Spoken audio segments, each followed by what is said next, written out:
Welcome to your June 18th update from the 2019 World Series of Poker.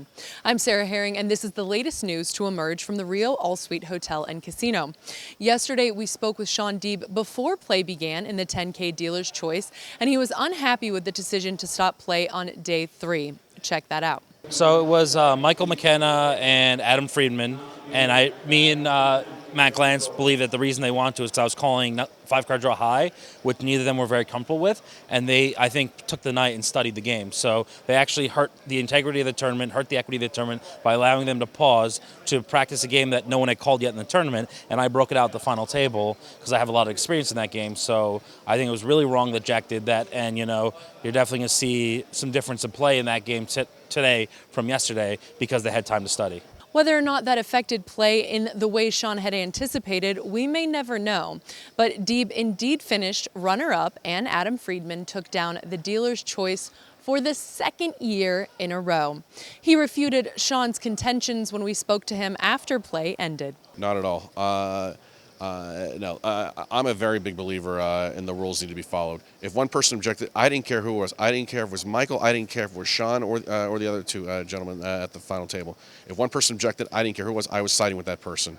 I don't believe anybody should get favoritism. I'd rather not go on a rant. This could be a different story. There are a lot of people I would absolutely call out in the poker world, much more so than anybody that was at this final table. But again, I'm going to try to show a little bit of discretion for once in my life. The second shootout tournament of the 50th Annual World Series of Poker crowned a champion in David Lambard. He topped a field of 313 players to take home $207,000. 36 players return in the 1K double stack, which managed to attract 6,214 entries in 2 starting flights. Former November Niner Joseph Cheong is among the chip leaders today. Jack Sinclair is the only bracelet winner to remain in day 4.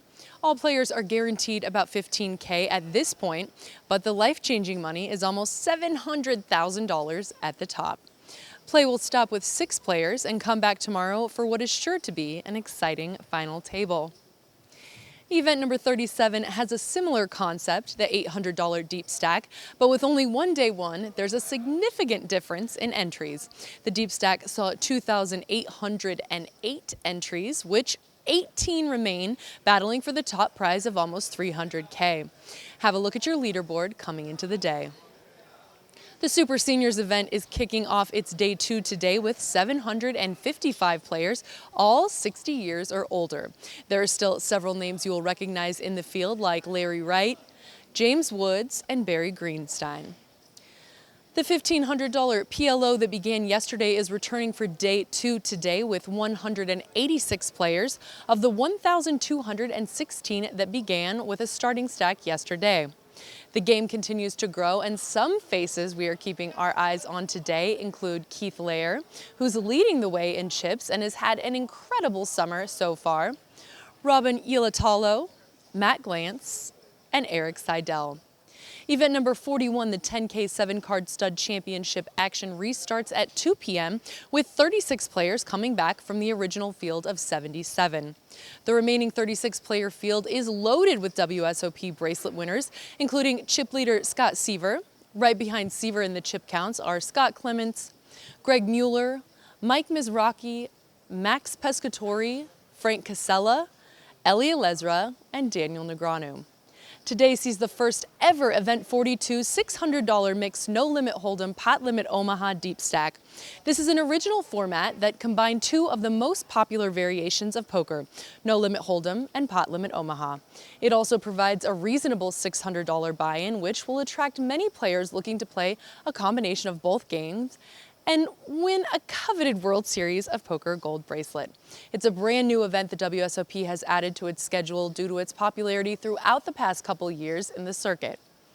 The other event starting today is one of the younger events on the World Series of Poker schedule, the $2,500 mixed big bet, first featured in 2017.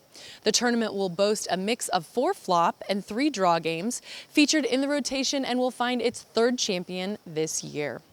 Thank you guys so much. I'm Sarah Herring. You're watching PokerNews.com.